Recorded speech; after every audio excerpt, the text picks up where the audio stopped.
مفتی طارق مسعود کے بیانات کے لیے طارق مسعود آفیشیل کو سبسکرائب کریں۔ طارق مسعود آفیشیل۔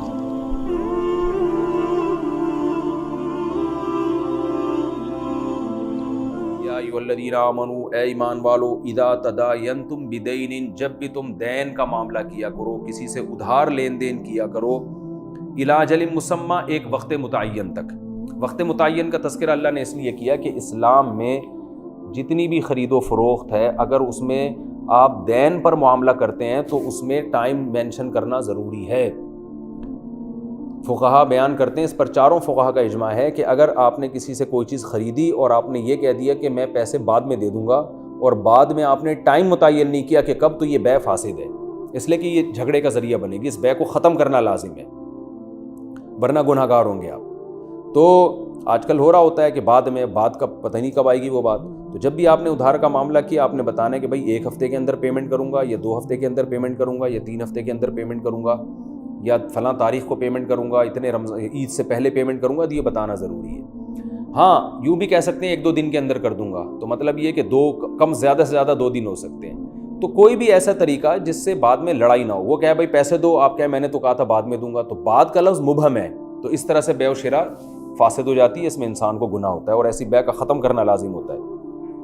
یا ایھا الذین آمنوا اذا تداینتم بدین الی اجل مسمی، جب بھی وقت متعین تک کے لیے کوئی ادھار معاملہ کیا کرو۔ اچھا، ادھار اسلام میں 2 طرح سے ہوتا ہے۔ ایک تو ادھار یہ ہوتا ہے کہ پیمنٹ بعد میں کرنی ہے، ایک یہ ہوتا ہے کہ پیمنٹ پہلے کر دی ہے، جو چیز ہے وہ بعد میں ملے گی آپ کو، جس کو مبی کہا جاتا ہے۔ تو جو چیز آپ کو بعد میں ملے گی، تو وہ مبی جو ہے نا، اس میں ادھار جائز نہیں ہے، الا یہ کہ چند شرطوں کے ساتھ۔ عام حالات میں مبی میں ادھار جائز نہیں ہے، حرام ہے۔ مثال کے طور پر میں نے آپ کو پیمنٹ کر دی، اور میں نے کیش پیمنٹ کر دی، اور میں نے کہا کہ یہ بائک میری ہو گئی، اور 1 مہینے بعد آپ یہ بائک مجھے دیں گے، تو یہ بائک ادھار ہے، یہ جائز نہیں ہے۔ ہاں، اس کے جائز ہونے کا ایک طریقہ یہ ہو سکتا ہے کہ میں بکنگ کرا رہا ہوں کہ یہ جو ہے نا، یہ 1 لاکھ روپے میں دے رہا ہوں، اور مجھے اس ڈیزائن کی بائک 1 مہینے کے بعد مل جائے گی، تو وہ جو ہے نا، بکنگ کروانا ایک الگ مسئلہ ہے، اور خریدنا اور کہنا کہ قبضہ 1 مہینے کے بعد، یہ الگ مسئلہ ہے۔ اب اس کے احکام بہت لمبے چوڑے ہیں بیع و شراء کے، میں اگر اس میں جاؤں گا تو بہت ٹائم ہو جائے گا۔ تو آپ جب علماء سے رابطہ کریں گے تو کوئی بھی کام بیع جو ناجائز ہوتی ہے نا، اس میں تھوڑی سی چینجنگ کے ساتھ وہ جائز ہو جاتی ہے، تو اس میں گھبرانے کی ضرورت نہیں ہے کہ یار ہم تو صبح شام لوگ جاپان سے گاڑیاں منگوا رہے ہوتے ہیں کہ وہ ایڈوانس پیمنٹ کر دیتے ہیں، گاڑی 2 مہینے بعد ڈیلیور ہو رہی ہوتی ہے، تو اس میں وہ جائز اس لیے ہے کہ وہ خریدی نہیں جا رہی ہوتی، بلکہ وہ بکنگ ہوتی ہے۔ بکنگ کا مطلب ہمارا حق ہے کہ گاڑی ہم نے ایڈوانس پیمنٹ اس لیے کی ہے کہ اب یہ گاڑی خریدنے کے ہم حقدار ہیں، خریدی نہیں ہے لیکن حقدار ہم ہو گئے ہیں، اب آپ نے ہمیں ہی دینی ہے، تو جس دن وہ دیں گے اس دن اصل میں بیع و شراء ہو رہی ہوتی ہے۔ تو اس لیے اس میں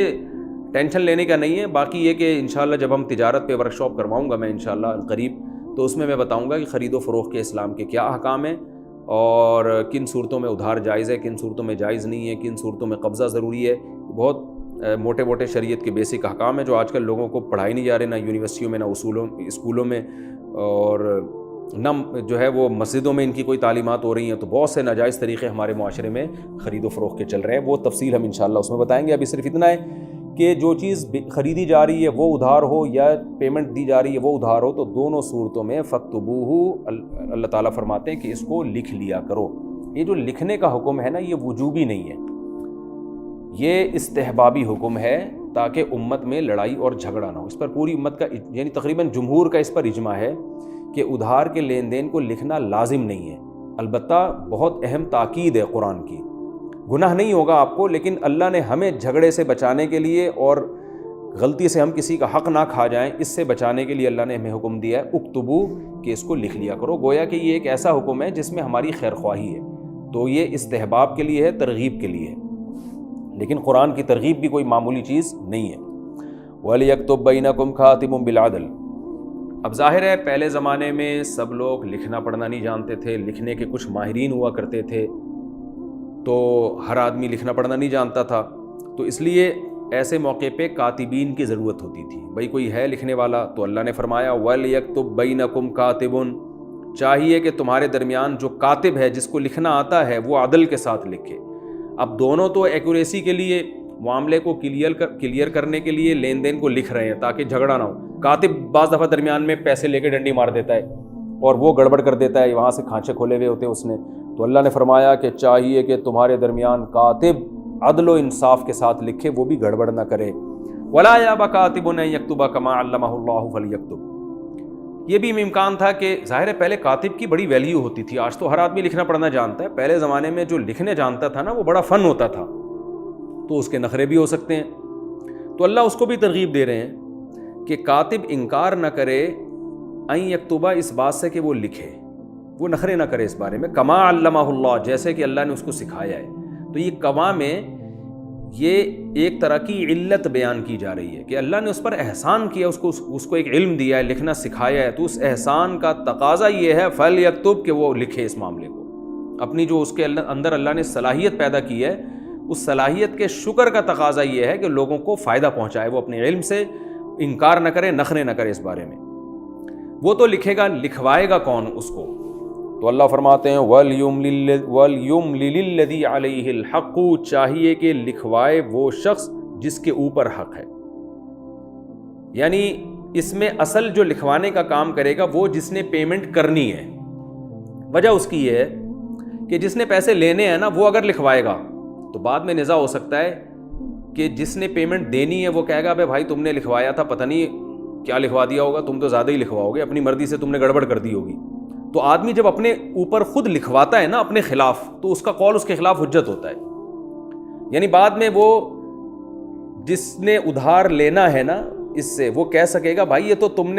تمہارے اوپر حق ہے اور تم نے خود اپنی زبان سے یہ لکھوایا ہے, یہ تمہاری, لوگ دکھا رہے ہوتے ہیں نا تمہارا لکھا ہوا ہے, یہ تمہارے بندے نے لکھا ہے, یہ لوگ دکھا رہے ہوتے ہیں نا یہ تمہارے الفاظ ہیں, دیکھ لو, تم نے مجھے اتنے پیسے دینے, یہ ورڈنگ بھی تمہاری ہے. تو اس لیے اور معاملے میں جو ہے اس میں کلیئر کرنے کے لیے اللہ تعالیٰ نے حکم دیا کہ اس میں لکھوانا اس شخص کی ذمہ داری ہے جس کے اوپر حق ہے. آپ نے اگر بیوی کا مہر دینا ہے تو آپ لکھوائیں گے اسٹیمپ پیپر پہ کہ میرے ذمے میری بیوی کا اتنا مہر ہے, تاکہ بیگم بتا سکے یہ آپ کا لکھا ہوا آپ کے سامنے ہے, آپ کا لکھوایا ہوا, آپ کی ورڈنگ ہے یہ. تو آپ نے اور پیسے کسی کو دینے, آپ نے اور کسی طرح سے کسی کا حق ادا کرنا ہے, پیسے دینے, تو اگلا آئے گا کہ بھئی یہ آپ کا لکھا ہوا ہے, یہ اس طرح سے ہونا چاہیے. وَلْيُمْلِلِ الَّذِي عَلَيْهِ الْحَقُّ وَلْيَتَّقِ اللَّهَ رَبَّهُ. لیکن اللہ فرماتے ہیں کہ جو لکھوانے والا ہے, ہم حکم دے رہے ہیں کہ وہ لکھوائے گا, تو ایسا نہ ہو کہ وہ ڈنڈی مارنا شروع کر دے. 1 لاکھ روپے دینے تو 50,000 لکھوا دے. فرمایا نہیں, اللہ سے ڈرو جو اس کا رب ہے, اسے چاہیے کہ اس رب سے ڈرے جو اس کا پالنے والا ہے, وہ اس سے انتقام لے سکتا ہے. وَلَا يَبْخَسْ مِنْهُ شَيْئًا, اور اس حق میں سے ذرہ برابر بھی کمی نہ کرے, 1.001% بھی لکھوانے میں گڑبڑ نہ کرے, کیونکہ اب یہ تحریر ایک ثبوت کے طور پہ پیش کی جائے گی, تو ایسا نہ ہو کہ یہ اس میں گڑبڑ کر دے. فَإِنْ كَانَ الَّذِي عَلَيْهِ الْحَقُّ سَفِيهًا أَوْ ضَعِيفًا. دیکھیں لکھوانا بھی ایک فن ہے, تو 3 عیوب انسان میں ہو سکتے ہیں جس کی وجہ سے وہ لکھوا نہ سکے. یہ لکھوانا جو ہے نا کہ الفاظ, آپ کوئی بھی تقریر کریں اس کو ریٹن فارم میں لانا بڑا مشکل کام ہوتا ہے. انسان کا ہاتھ کانپنے لگتا ہے کہ یار الفاظ تو پورے نپے تلے ہوتے ہیں. کوئی بھی معاہدہ جب ہوتا ہے, ایگریمنٹ ہوتا ہے, تبھی آپ دیکھیں کہ آپ جب کہیں بھی ایگریمنٹ کے لیے جاتے ہیں تو پورے ایگریمنٹ پہلے سے ریٹن فارم میں ملتے ہیں, اس میں صرف نام ڈالنا ہوتا ہے. وجہ کیا ہے, پبلک کے حوالے کر دیں گے, کوئی پتہ نہیں کیا لکھ رہا ہو, اور بعد میں ان الفاظ سے کوئی ناجائز فائدہ اٹھا سکتا ہے, کوئی اس کو غلط یوز کر سکتا ہے. تو اس لیے لکھنا بھی جیسے ایک فن ہے, تو کسی سے کوئی چیز لکھوانا بھی ایک فن ہے. تو اس لیے اللہ نے فرمایا کہ جو لکھوانے والا ہے وہ اگر فَإِنْ كَانَ الَّذِي عَلَيْهِ الْحَقُّ, جس کے اوپر حق ہے, جس نے لکھوانا ہے, وہ اگر سفیہ ہے, بے وقوف ہے, ذہین نہیں ہے, کیونکہ لکھوانا بھی ایک ذہین لوگوں کا کام ہوتا ہے کہ بھئی یہ الفاظ ہیں, یہ نپے تلے ہیں, اس میں کوئی بھی دائیں بائیں نہیں ہونا چاہیے, ڈیٹ غلط نہ ڈل جائے, یہ ساری چیزیں ذہین لوگوں کا کام ہوتی ہیں. کہ اللہ فرماتے ہیں کہ وہ اگر بے وقوف ہے بیچارہ, بے وقوف سے مراد وہ مینٹلی تھوڑا سا ڈسٹرب ہے, یعنی زیادہ سمجھدار نہیں ہے, ڈر یہ ہے کہ یہ کچھ کا کچھ نہ لکھوا دے, کوئی ایسا نہ ہو کہ وہ ایسی چیز لکھوا دے جس سے سامنے والی پارٹی پھر ناجائز فائدہ اٹھائے. او ضعیفاً, یا کمزور ہے, کمزوری میں ہر طرح کے لوگ آ گئے, بہت بوڑھا ہے, بولا ہی نہیں جا رہا اس سے, یا گونگا آدمی ہے, وہ بول سکتا ہی نہیں ہے, یا اندھا ہے, بول تو سکتا ہے لیکن اندھا ہے, اس کو پتہ نہیں کہ یہ لکھ کیا رہا ہے. تو کچھ بھی کوئی بھی عیب اس کے اندر اگر موجود ہے او لا یستطیع ان یمل، یا کسی بھی طرح سے اس کے اندر اس کی استطاعت ہے ہی نہیں کہ وہ لکھوا سکے۔ بعض دفعہ انسان ذہین ہوتا ہے اور کوئی عیب نہیں ہوتا، پھر بھی وہ اس کو لکھوانے کی اس میں صلاحیت ہی نہیں ہوتی، ہر چیز کی ہر آدمی میں صلاحیت نہیں ہوتی، تو اللہ نے اس لا یستطیع میں تمام قسم کے لوگوں کو شامل کیا، بھائی اس کو لکھوانا ہی نہیں آ رہا، تو اللہ فرماتے ہیں فَلْيُمْلِلْ وَلِيُّهُ، تو پھر اس کا جو ولی ہے یملل، اسے چاہیے کہ وہ لکھوائے بالعدل، عدل کے ساتھ۔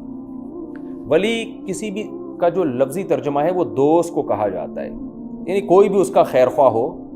تو یہ ولی کا لفظ تو کامن ہے کہ وہ نہیں تو اس کا کوئی بھی جو جانشین ہو یا کوئی بھی اس کا نائب ہو،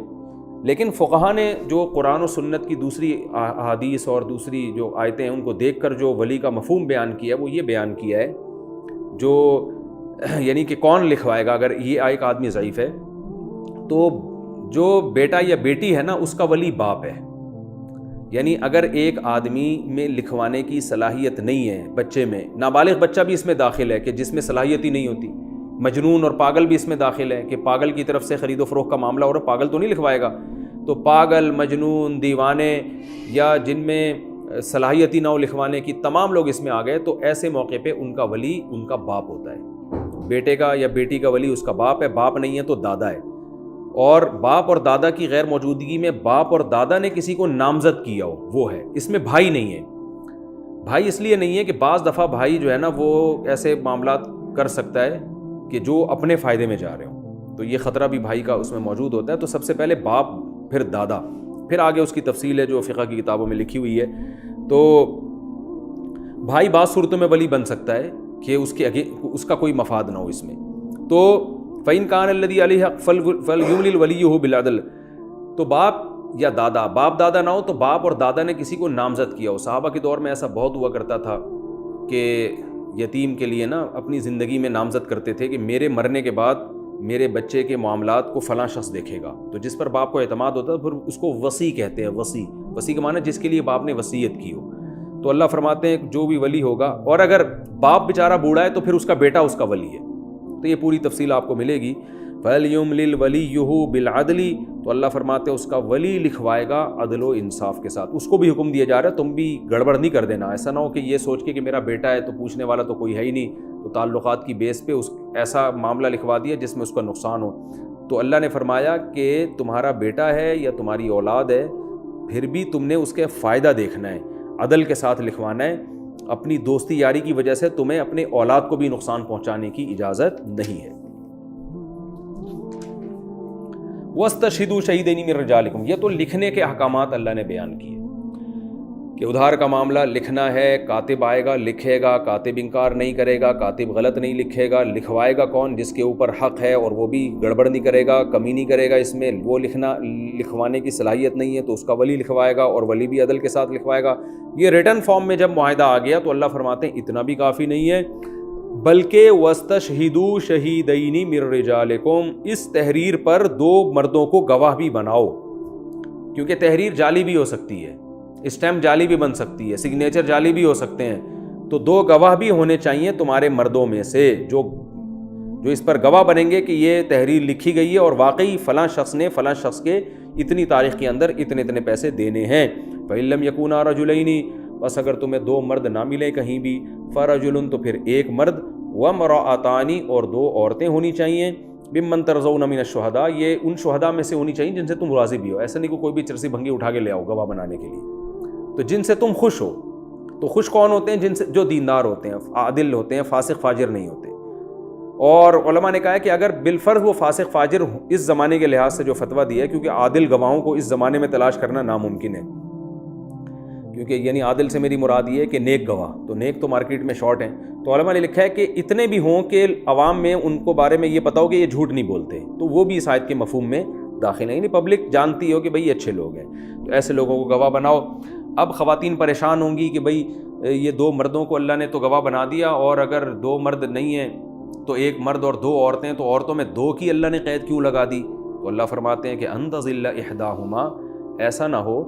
کہ یہ ممکن ہے کہ ان دونوں عورتوں میں سے ایک بھول جائے، فتذکر احداہما الاخری، تو پھر ہوگا یہ کہ ایک دوسری کو یاد دلا دے گی، یعنی دو عورتیں مل کے ایک مرد کا کام کریں گی،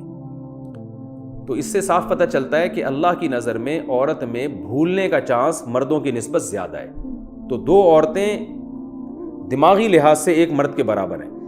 یہ قرآن کی اس آیت سے بہرحال واضح طور پہ پتہ چلتا ہے. اب جو لبرل لوگ ہیں وہ اس آیت پہ بہت اعتراض کرتے ہیں، قرآن میں مرد اور عورت کا اللہ نے فرق کیوں رکھا. تو میں پھر جب علمی نقطے بیان کروں گا اس میں انشاءاللہ اس کی ڈیٹیل بیان کروں گا کہ یہ فرق مشاہدے پر مبنی فرق ہے، اور یہ گراؤنڈ ریئلٹی ہے. اس سے قرآن کا سچا ہونا ثابت ہوتا ہے، اور اس سے یہ نہیں ثابت ہوتا کہ قرآن عورت کی ذات کو گھٹا رہا ہے، بلکہ گراؤنڈ ریئلٹی پر مبنی ایک حقیقت قرآن بیان کر رہا ہے. تو اللہ نے فرمایا کہ 2 عورتوں کی شرط ہم نے اس لیے لگائی ہے کہ اس بات کا امکان ہے کہ ایک بھول جائے گی تو دوسری اس کو یاد دلا دے گی، تو 2 مل کے صحیح بات کر سکیں گی. وَلَا يَأْبَ الشُّهَدَاءُ إِذَا مَا دُعُوا. اب جیسے اللہ نے فرمایا تھا کہ کاتب انکار نہ کرے لکھنے سے، اب معاملہ آ گیا گواہوں کا. گواہ بھی ہو سکتا ہے وہ نخرے دکھائیں، ہم نہیں آ رہے بھائی، ہم تمہارے معاملات میں کیوں گواہ بنے. تو اللہ نے فرمایا شہداء یعنی گواہوں کو بھی چاہیے کہ جب ان کو بلایا جائے گواہ بننے کے لیے، لا یأبا تو وہ بھی انکار مت کریں. ولا تسأموا اور سستی مت کرو، ان تکتبوہ کہ تم اس معاملے کو لکھو، صغیراً او کبیراً چاہے یہ معاملہ چھوٹا ہو یا بڑا ہو، الی اجلہ وقت متعین تک کے معاملے کو، یعنی اس کو اس کی اجل تک کے لیے لکھ لیا کرو. یعنی ادھار کا معاملہ چاہے زیادہ پیسوں کا ہو یا کم پیسوں کا ہو، اس کو لکھنے میں سستی مت کیا کرو. یہ بھی تاکید ہے، یہ کوئی فرض نہیں ہے کہ اگر نہیں لکھا تو گناہگار نہیں ہوں گے ہم. گناہ تو جب ہوگا جب ہم کسی کا حق کسی بھی طرح سے دبائیں گے. تو یہ اس گناہ سے بچنے کے احکامات دیے جا رہے ہیں، لیکن بہرحال مستحب ہونے کے باوجود کیونکہ قرآن میں اللہ نصیحت کر رہا ہے اور اللہ آرڈر دے رہا ہے، تو اس سے اس آرڈر کی ویلیو بڑھتی بہت ہے کہ یہ معمولی مستحب نہیں ہے، بہت تاکید ہے اس کی. اس لیے اللہ فرماتے ہیں کہ ادھار کا لین دین کم ہو یا زیادہ ہو، اس کو تم لکھنے میں سستی کا شکار مت ہوا کرو. آدمی کہتا ہے یار چھوڑو میرے تو صبح شام اتنے ادھار چلتے ہیں، میں کس کس کے بیٹھ کے معاملہ لکھتا رہا ہوں. فرمایا ایسا مت کیا کرو. کیوں اے اللہ تو اتنی تاکید کیوں کر رہا ہے ایسا کرنے کی؟ فرمایا ذالکم اقسط عند اللہ، اللہ کی نظر میں یہ بات انصاف کے زیادہ قریب ہے. یعنی اس سے معاشرے میں انصاف ہوگا، کوئی کسی کا حق نہیں دبا سکے گا، اور نہیں لکھو گے تو ظلم کا اندیشہ ہے. وَأَقْوَمُ لِلشَّهَادَةِ اور اس میں گواہی کے سیدھے ہونے کا امکان بھی زیادہ ہے، ورنہ بعد میں گواہ بھی 2 نمبری کر سکتے ہیں، تو ان کو بھی ڈر ہوگا بھائی لکھا ہوا بھی ہے، اور گواہ بھول بھی سکتے ہیں، تو تحریر دیکھ کر ان کو بھی یاد آ جائے گا اور گواہی اقوام ہو جائے گی، یعنی زیادہ پاورفل گواہی ہو جائے گی ان کی. وَأَدْنَىٰ أَلَّا تَرْتَابُوا اور اس بات کے زیادہ قریب ہے کہ تم شک و شبے اور وسوسوں کا شکار نہیں ہوگے. کیونکہ اگر نہیں لکھو گے تو بعض آدمی بیٹھا رہتا ہے کہ یار شاید اس نے ڈنڈی ماری ہے، حالانکہ اس نے ڈنڈی نہیں ماری ہوتی، یا آپ کو ڈر ہوتا ہے یار یہ مجھ سے زیادہ پیسے لے گیا ہے. تو خام خواہ میں نفرتیں پھیلیں گی، وسوسے آئیں گے، جو ہے نا شک و شبہات پیدا ہوں گے، دشمنیاں پیدا ہوں گی. تو لکھنا اور لکھے ہوئے پر گواہ بنانا اس بات کے زیادہ قریب ہے کہ تمہارے اندر شکوک و شبہات پیدا نہیں ہوں گے، ایک دوسرے سے دل تمہارے صاف رہیں گے. ہاں الا ان تکون تجارتا حاضرتا، اگر کوئی ایسی تجارت ہے جو حاضر سودا ہے، اسپاٹ سیل ہے، تدیرونہا بینکم جو صبح و شام تم گھماتے رہتے ہو، فلیس علیکم جناح تو تم پر کوئی حرج نہیں ہے کہ تم اس کو مت لکھو. تو وہ صبح و شام کی تجارتیں ہوتی ہیں، وہ کیونکہ اس میں لکھنے میں پھر ٹائم زیادہ لگے گا، اتنی دیر میں 10 کسٹمر نمٹ جاتے ہیں.